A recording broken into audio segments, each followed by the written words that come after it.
Okay, so hi, dear lovely people. This is episode 12 of our healing journey. So, we have gone through a lot of things like starting from the childhood, what is healing and what it is not, and everything like that, and teenage problems. And now, today, I want to welcome you guys to the adulthood. Okay, the adulthood that's of course made by the teenage years and the childhood issues and childhood whatever it was, right? So since the birth trauma also. So we are a sum of our birth imprints, our childhood, and our teenage years, and our life till this point of our life. Okay, so let's talk about how we are not what we were supposed to be, how we are not what we are, like to be, but what we like to be in our life. It's like I always wanted to become an actor, but as I healed a lot and I understood why I wanted to become an actor, now I just want to live the rest of my life in peace. I might act again, I might start acting again in like maybe few years or something, but all I want right now is to just be spiritually aligned, awake, and have a peaceful life without any kind of disturbances. This thought, this energy, this need to be peaceful at any cost is it came after a lot of healing, um, every kind of healing actually. After episode 30, I'm going to talk to you guys about my own journey till this point of life so that you guys will be able to understand me better.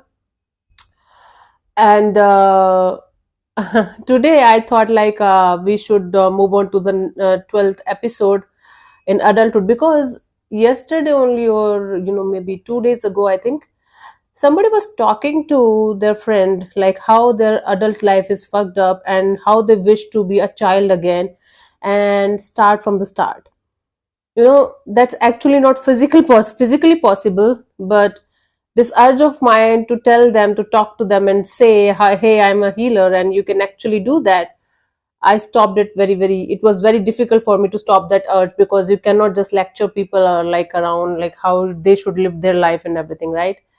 So anyways, let's welcome adulthood together by not ignoring the pain anymore, by facing the issues, by facing everything that we have gone through till this point of our life with full awareness, with full consciousness and open heart, and understand what's your pain, right? Like you have to write down today, you have to actually write down what's the most painful things that still is with you, and how your nature is changing with each passing year, or how you are living like a dead body, dead person, how there's no happiness. Sometimes we have everything, still we don't feel happy. That is different kind of issue. We will like as we continue on our spiritual journey, we will talk about these things in detail. But for the time being, let's start from the birth again. Birth innocence. So when we were a kid, we had this dreamy version of the world. Till the age of 7 years, I told you, kids are in theta, waves energy, theta frequency energy, and everything looks dreamy to them. And whatever we say, whatever we do, we just absorb that. We don't filter it. In schools, like they teach us it's bad, it's good, or anything like that. But all of that, good, bad, and everything, we just absorb it. So how innocent we were, you know. At the time of birth, we were just relying on our parents. It's like the world felt like a safe space. Everything felt like, okay, everything is good. This uncle is good. This auntie is good. My mother is good. My father is good. Everything was really, really beautiful. I'm just making you go through the memory lane with me so that you can understand what is wrong and how to release it now. Okay. Then we became a little bit older. We became, from a kid, from a toddler, we became a child, like a little bit more older child. Then we started gathering childhood wounds. you know this is where many of us first tasted pain, parents who were not there, abandonment issues, fights at home, domestic violence, parents were not able to connect with each other, negligence. Okay. And for some of us, we had some kind of not so good you know energies from the childhood. I'm sorry, I had to look down for some reason. It's like, anyways, my leg is kind of completely dead right now, so I was just like, okay, I should awake it or anything. So maybe you were ignored, maybe you were complete, like all the time you were compared to others, maybe you were criticized, or as a child you couldn't say, oh, they are wounded too, they are acting out of the conditioning, they are not wrong here. As a child you were not able to understand that. But today you can figure out whatever happened with you at that time was not actually anybody's fault. Yes, I'm not talking about the sexual abuse or the abuses. I'm talking about simple things where you were criticized, where you were continuously in this competitive kind of energy. Because even if you were not able to understand that, your parents were trying to make you a good person, make you somebody who is going to fit into the society. Let's try to understand your parents energy from that time, right? From the childhood time. Okay, don't mix the wounds with normal small things. These small things, I know when they are gathered together they became trauma. But let's try to understand that our parents always wanted the best for us. In that criticizing, in that competitive energy, in that wanting you to be the best, they wanted you to be the best because first thing, they never got what they wanted, so they felt like we should do the best for our kid. It was their conditioning, and they kind of make you go through that unconsciously. For that, we must try to forgive our parents. Then started the identity crisis. Who am I? What am I worth? What I have to become? Should I go and become a dancer? Should I become an engineer or doctor or a lawyer? The typical, for in my state in Haryana, it was always like you have to become an engineer. For girls, it was like do BSc, take science and go in the science stream. Otherwise, you are not worth a good groom or good career, you can say. So it was like typical technical fields for boys. For girls, it was graduation with science because career opportunities will be better, and or the groom will be better. Yeah. uh, Nobody was caring about what a child is interested in, right? Then we ourselves start questioning our own energies. Am I even worth it? Am I even worth of this art thing or this dancing thing? I don't have that much talent, I will not be able to compete. Just give me a second. Okay, so where were we? Yeah, so we start doubting our own energies. We had this severe identity crisis. What I am going to be, who am I going to be, and all that, right? Then most of us chose to go with the society thing, with the parents thing. Then we definitely broke one more pact with ourselves, with our true self.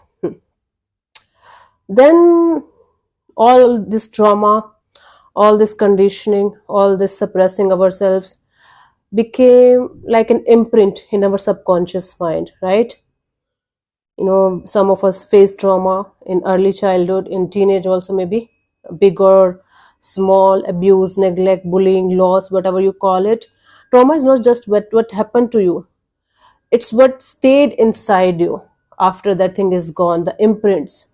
That's the actual worst thing. You keep on replaying that moment time to time, and it become an imprint in your subconscious mind, and then you start behaving in that way, right? you know so we started acting according to our traumas. I'm trying to take you to that point layer by layer, so that you can understand why you are the way you are and why you behave in a way the way you behave, right? Then comes the mask of adulthood. Like, okay, let's put on the mask, everything is fine, I am doing whatever I wanted to do. Then one day we told, welcome to adulthood. Instead of freedom, we put on the mask of perfection. We need to have perfection. I need to look damn beautiful because I'm a woman. Let's take the example of females.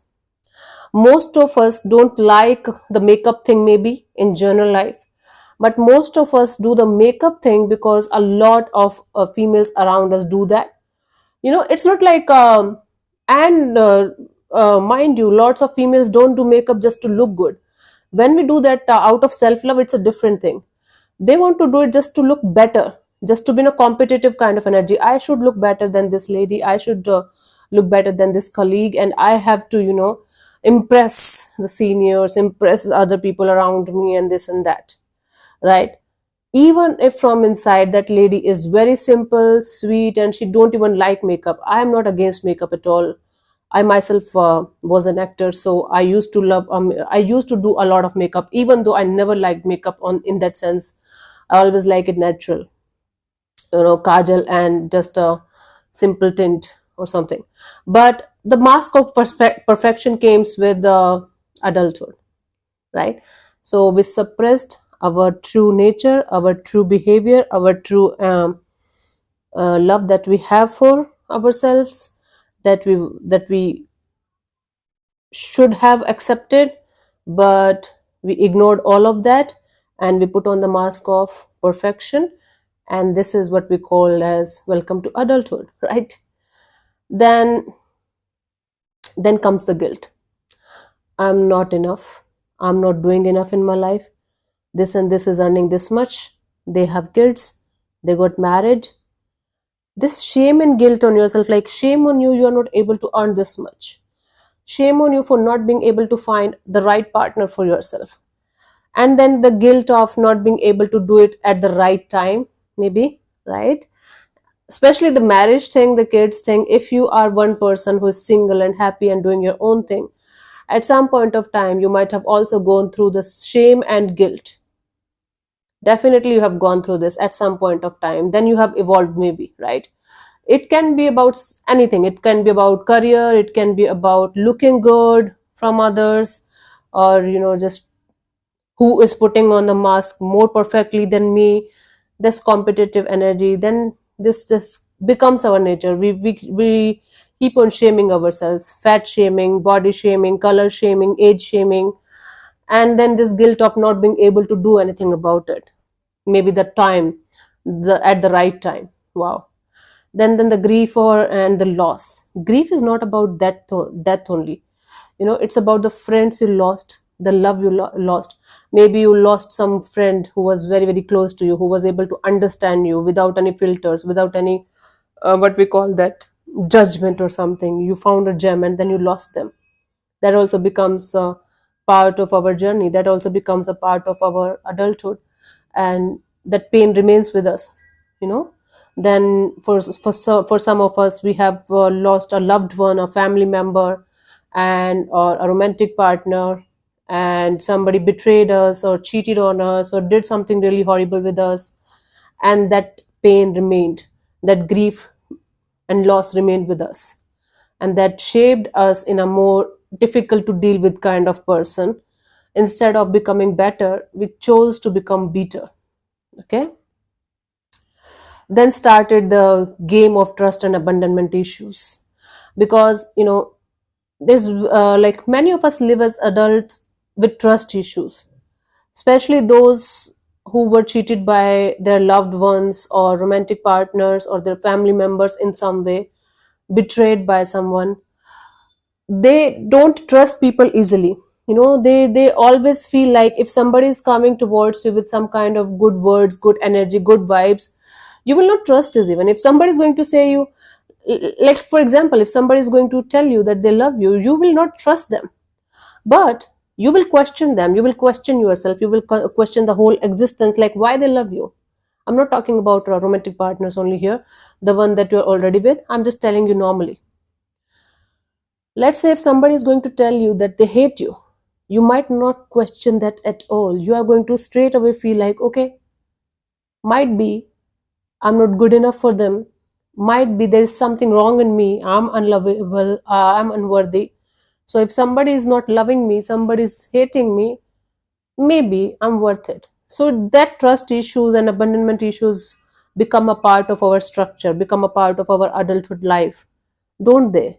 Don't tell me this never happened with you. Okay. Then the psychological patterns, then all of this, the cumulative energy, all of this shit adds up, and we have psychological issues. Some of us have anxiety, depression, panic attacks, social anxiety, then people pleasing, then addiction is the most difficult to deal with kind of thing. Some people have sweets addiction. I used to eat a lot of sweet. Food addiction, that's why people become obese. There is a psychological reason. Sex addiction, alcohol addiction, drugs addiction, or the addiction of always surrounded by other people. You can't handle loneliness, or you can't handle being alone, right? So instead of judging, instead of trying to heal ourselves and get out of these patterns and get out of all these issues, it's easier for us to you know go into the downward spiral and become an anxious person or depressed person, and just take medicines, and then we feel like, okay, I have depression, I have anxiety, and we feel cool about it, like, okay, this is how it is. Okay, we, instead of doing the real inner work, we just give up, and we feel like this is the real life. 90% of us give up when we should not, on ourselves. You can give up on anything or anyone, you should not give up on yourselves no matter what. I learned it the hard way, but today, at this present moment, if I have to choose between the world and myself, I will choose myself. I will choose to take care of myself. I will choose to take care of my health, my well-being, so that I can help others, maybe. Right? Today, if somebody comes to my place and they stay more than 1 or 2 hours, I literally tell them to go, because I love my space. I love my, you can say, aloneness, whatever you call it. And I just want to be with myself. 90% of the time I'm with myself. I don't, because I'm healed enough to understand that actually being alone is a luxury in today's world. Being peaceful wherever you are, and with whoever, wherever you are, and whoever you are, is actually luxury. You know, if you are earning, like, let's say 100 crore per year, still you are not at peace, still you are not feeling happy, internally happy, then there's no use of that 100 crore. I got it. Peace, happiness, enjoying yourself, enjoying your own journey is the best thing, is the real healing, is the outcome of the real healing, actually, right? Let's rebirth. Let's take a rebirth into the adulthood. Today, your task is to, you have to sit down with a notebook and write your life story from birth till now. Everything that you remember. It might take you 10 minutes, 15 minutes, 20 minutes, sorry, 25 minutes. It might feel like 1 page, 2 pages, 10 pages, 15 pages. Please do not stop. Write your whole life story. Write the pain, the trauma, the grief, the identity crisis, the shame, the abandonment, the psychological struggles. Don't sugarcoat. Just let it all out. Let it all out. And when you are done, sit back and say to yourself, this is my story and I'm still here. I survived. That's your power. Even if I have gone through this much in my life, I've survived. Oh my God, I survived. And then in the next video, we are going to reparent ourselves, rewrite our adulthood story. Okay, with affirmations, with positive sentences. I'm going to guide you step by step for that. But for the time being, write it. Writing helps a lot in healing. Trust me. When you write, you just heal. When you write, you just heal. So write your story from the childhood, from days, from wherever you remember, all the pain points, all the negative things, all the abandonment and trust issues and the breakups and the shame and the guilt and the trauma and negligence and whatever comes in your mind, let it flow. Let it flow till this point of your life. maybe whenever you're starting to write, maybe 10 minutes ago something happened, 5 minutes ago something happened, your boss was shouting on you, or you had a breakup, or you had a breakdown, nervous breakdown, whatever it was. Write it down properly and honestly. Do not stop until you are going to write it down properly. You can type on your laptop too, that also helps. If you are not like a writing person, but writing it with your own hands with a pen is an old school technique that helps a lot. It's like your subconscious is going to get connected more, intensely, because you are writing with your own handwriting. Otherwise, if not like that, you can write digitally also. Like, keep on writing until you are done. Don't burn it, don't do anything with that. Just keep on writing, and read it properly, and then just close the notebook. And tomorrow, like in the next episode, in episode number 13, we are going to rewrite our own story again, reparent ourselves, okay, from the childhood till the adulthood. One by one, step by step. That will help you a lot. And then in the 14th episode, we are going to do a meditation, beautiful meditation, to bring us to the present moment. Yeah. So thank you so much, guys, for being with me. Whosoever is there with me in this journey, I just wish you happy healing, and may existence bless you. And maybe you are going to find this video after 10 years. I don't care. It's going to be still helpful, because these things, they are never going to change. Some things, some people, some situations, people changes, never changes. Some things never changes. Yeah. So take care. Bye bye. Namaste. Love you all.